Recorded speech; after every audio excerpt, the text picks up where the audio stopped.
Hey, I'm Dane Scott with Pocket Frog. That's right. And today, what is it like to take live direction as a voiceover artist, and why is it important to know how to handle those situations? That's coming up. 3, 2, 1. Studio Takes. Real help for the aspiring voiceover artist. You know, when I started out doing voiceovers, the majority of them were live. They were live in-person sessions where I would be, visiting someone's studio and sitting or standing in an isolation booth while they gave some feedback to me through a talkback mic from the other side of the glass. What's that like? And what's the modern-day equivalent of it? And how is it different than the hermit-style voiceovers that you and I are so used to doing these days? That's what we're getting into today on Studio Takes. Before I dive in, I want to say thanks to everybody who takes the time to hit the thumbs up button there and also hit the bell to subscribe.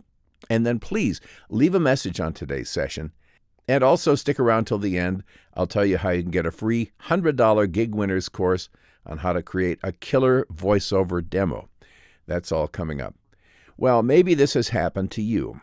You've either been asked to visit a studio to do a voiceover, or your client wants to arrange for you to connect with them over Source Connect or Zoom or Skype or something so that they can direct you from their end.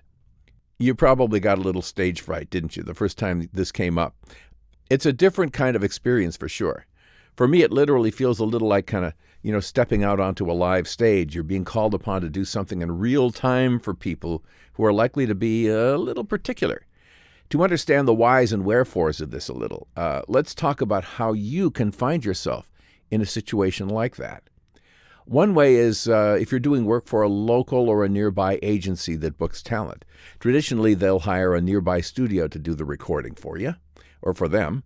And if you are booked for the voiceover job, you're called in to record.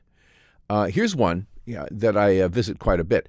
This guy's the engineer, and near him often will sit a person from the agency, and sometimes also a second person from the agency and or their client. Often the one who hired the agency to promote the product or service could be there.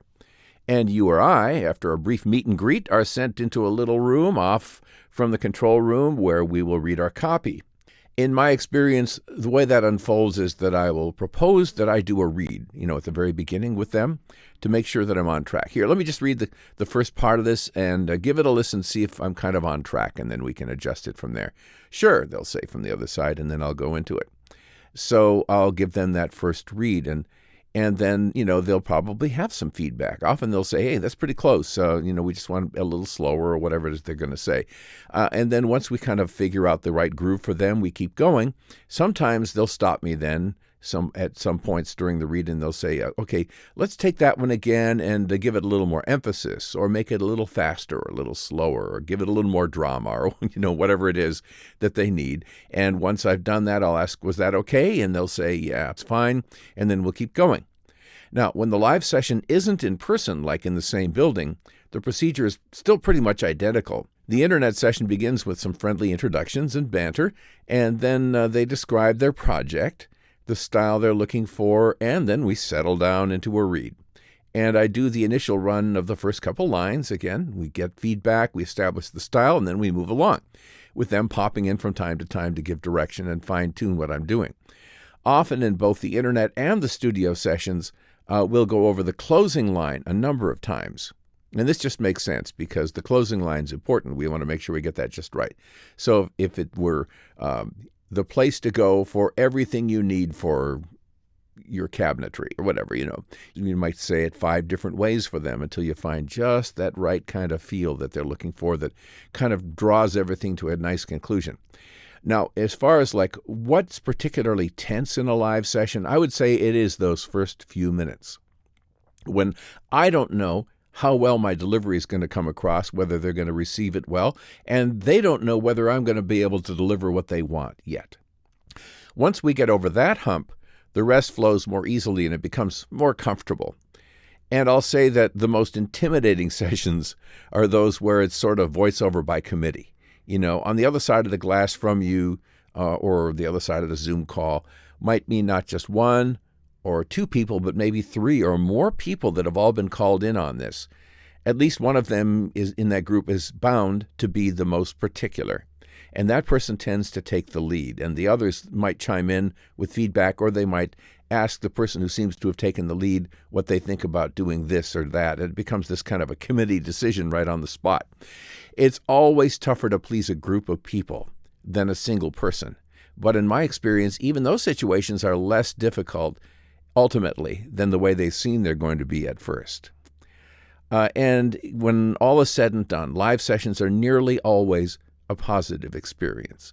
I can only think of maybe one, maybe two sessions in 40 plus years that I've had where I felt like the client was at the end kind of shrugging their shoulders and going, well, that wasn't exactly what I wanted, but I guess I'll make do. Generally, the feedback I've gotten has been positive, and in the end, they've seemed genuinely happy with the outcome. There's a lot more to this, and I'd like to take the time with you to talk about how to behave in these sessions, because that's a big part of it, and how to bring them to a happy conclusion with them and you. But that's a little more than we can probably cover in one video. But I'll try to get a link in here to the next video, to part 2, once that's done, if I can find a way to add it after the fact here so that you can just keep going right into part 2. But for this time around, the takeaway is this.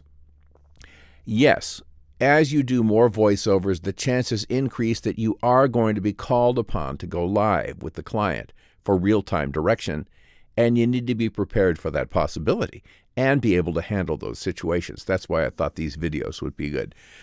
One of the things that I'll mention in the follow-up video has directly to do with this topic, and it is the importance of having a demo that's not just good, but is an honest representation of your current abilities. You need it to represent the best that you can reliably do at this stage in your career. That may or may not mean bringing in a professional to help you with the demo. I talk about all of that with 5 amazing people in a panel discussion in my demo production course called Gig Winners, which I sell for $100 on my website. But for a short time, I'm giving it away, actually, here on Studio Takes when you book an initial 1-hour voiceover evaluation and coaching session from me. Just click on the show link down below and place the order for the session, and just remind me when you send the message, confirming the order that you want the free Gig Winners along with it because of Studio Takes. In the comments today, if you've ever done a live session, what was it like for you? Give us a little information on what it has been like when you've done live sessions. How was it different than you expected? What are your concerns or your worries about doing them? Talk about your experiences with them so far. Be sure to also like and subscribe, and stick around in the trailing music for a couple of helpful follow-on videos. I'm Dane Scott. See ya. Hello. Hello. Hello, I think. Hello, cutie pie. Until I heard the voice, I'd never done a crazy thing in my whole life. Goodbye.